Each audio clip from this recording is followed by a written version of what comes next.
Escuela Superior Politécnica de Chimborazo. Facultad de Mecánica. Escuela de Ingeniería Mecánica. Aplicación de la derivada.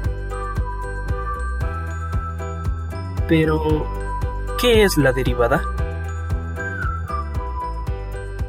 La derivada en sí es la razón de cambio que existe entre la variable dependiente sobre la variable independiente. Además, analizando esto geométricamente, consideremos una función que pasa por los puntos x, f de x, y x más h, f de x más h. Hemos trazado la recta secante que pasa por estos dos puntos. Consideremos además la distancia vertical que es f de x más h menos f de x, y en sentido horizontal la distancia h. De esta manera, la pendiente de la recta secante es f de x más h menos f de x, todo esto sobre h.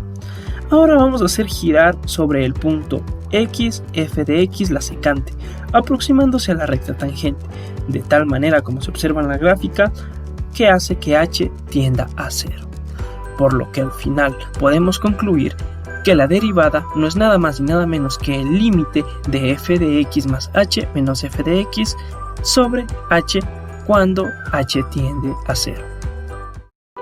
Un problema al que se enfrentan los diseñadores es la reducción de los costos del material usado para la producción de envases. Ellos deben determinar los valores óptimos de las dimensiones bajo la restricción de una capacidad predeterminada de los recipientes. Él es Alonso Hernández, ingeniero recién egresado que trabaja en la empacadora y procesadora de alimentos Valle Feliz. Carlos Reyes, gerente de la empresa, le ha asignado su primer trabajo, que consiste en construir un silo para almacenar arroz. Debido a las características del almacenamiento del cereal, la empresa requiere que el silo tenga una capacidad de 110 metros cúbicos y la forma de un cilindro circular recto coronado por una semisfera. Alonso tiene el encargo de pensar en el diseño más económico para la empresa. Después de analizar el problema, Alonso negoció con la constructora y logró que el costo sea el mismo para cualquier parte del silo. Por ello, llegó a la conclusión de que necesita construir un silo cuya superficie sea la más pequeña posible. ¿Cómo se puede razonar el problema de Alonso? Es decir, ¿cómo hallar las dimensiones del silo requerido y que éste resulte ser el más económico? Identificamos los datos.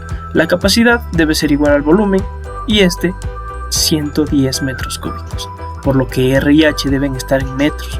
Aquí las incógnitas R y H significan el radio de la base, que podemos ver en el diagrama, y la altura del silo, respectivamente. Asignamos un nombre a la función que se va a minimizar.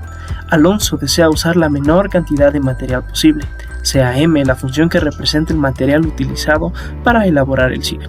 Expresamos la función a minimizar en términos de los otros símbolos. M sería entonces igual al área del piso más el área de la parte cilíndrica y más el área de la semisfera, como podemos ver nuevamente en el diagrama. Observando el diagrama, podemos decir que m entonces es igual a pi radio cuadrado más 2pi radio altura y más 2pi radio al cuadrado. Utilizamos la información que se refiere a la capacidad del silo. Esta es de 110 metros cúbicos, es decir, el volumen es igual al volumen del cilindro más el volumen de la semiesfera.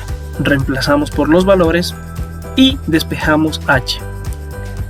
H entonces sería igual a 110 sobre pi radio al cuadrado menos 2/3 radios. Sustituyendo en la función del material obtenemos que m de r es igual a toda la expresión que podemos observar en la parte inferior. Esto entonces va a ser igual a 3 pi radio cuadrado más 220 sobre radio menos 4/3 pi radio al cuadrado. Observa que el radio es elemento del rango 0 a más infinito, que m es continuo en su dominio.